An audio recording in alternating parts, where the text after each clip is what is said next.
Assalamualaikum warahmatullahi wabarakatuh. Selamat sore teman-teman dimanapun saat ini Anda sedang berada.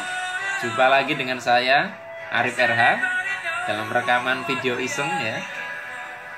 Baik, teman-teman semua, pada sore hari ini kita akan membahas tema mewaspadai sisi kadal di dalam diri kita. Iya, teman-teman semua, sisi kadal ini mewakili keadaan di mana diri kita mudah sekali emosi, mudah sekali terpicu, mudah sekali meledak, mudah sekali reaktif, mudah sekali untuk mengeluarkan kata-kata yang mungkin suatu saat kita sesali. Ya. Dan 1 tahun pertama saya menikah dengan istri saya, sering saya mengalami pertengkaran itu ya karena saya tidak mewaspadai sisi kadal saya dan istri saya tidak mewaspadai sisi kadal pada dirinya. Nah, sehingga ketika sudah ini diwaspadai, maka frekuensi pertengkaran bahkan hampir meniada. Ya.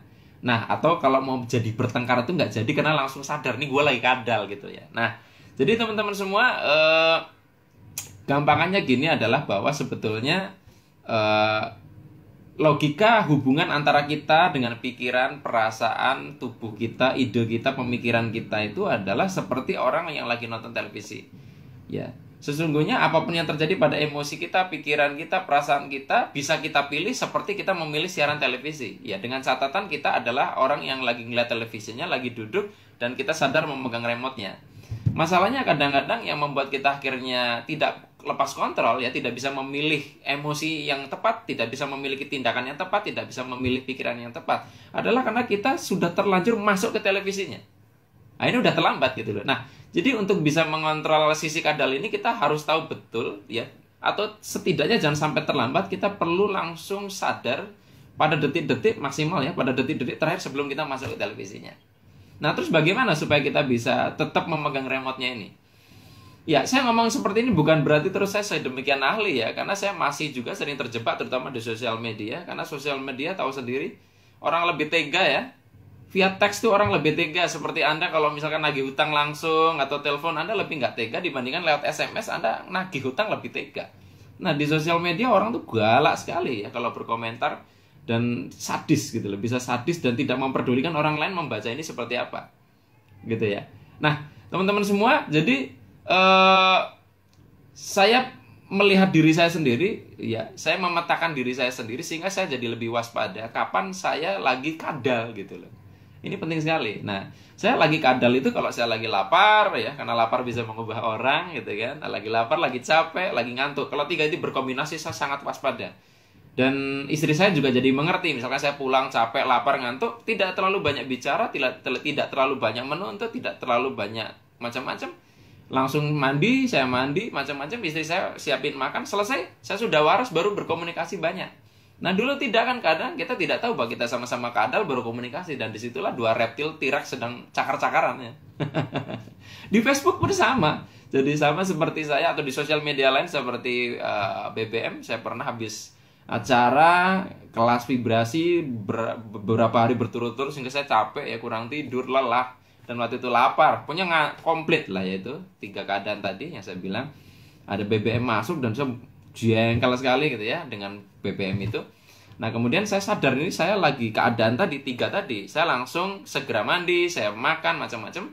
Kemudian setelah saya merasa waras, baru saya baca lagi BBM dan saya mentertawakan diri saya sendiri karena setelah saya baca, kenapa tadi saya emosi membaca ini. Nah, kita bisa lihat bahwa ternyata kita pada keadaan yang tidak baik akan susah untuk berpikir baik, berperasaan baik gitu. Jadi kita perlu waspada dulu. Jadi kalau misalkan teman-teman nih ya, misalkan sama seperti saya, Anda lagi lapar, ngantuk, capek, hati-hati. Jadi jangan bereaksi berlebihan ya.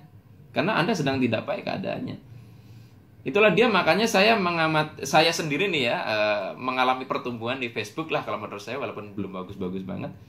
Dulu saya selalu merespon setiap komen ya, dan kadang keadaan saya tidak baik jadinya debat kusir ya. Sekarang saya kalau keadaannya lagi tidak baik, saya lebih banyak mengamati dan saya lebih banyak tidak menjawab di komentar gitu loh. Jadi kecuali saya lagi waras, saya komentar ya. Kalau lagi capek tidak, mendingan daripada salah komen gitu.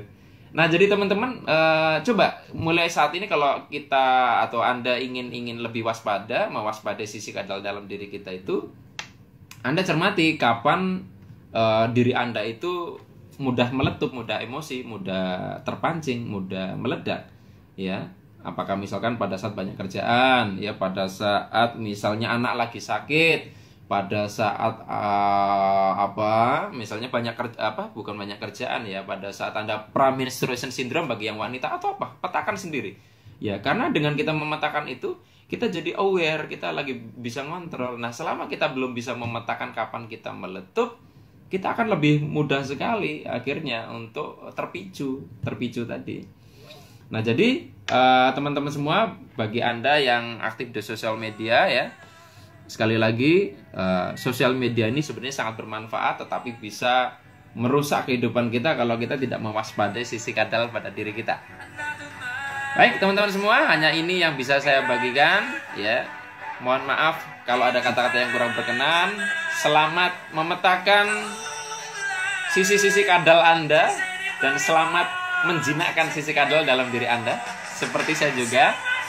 Sampai jumpa lagi, saya akhiri billahi taufik wal hidayah. Wassalamualaikum warahmatullahi wabarakatuh. See you.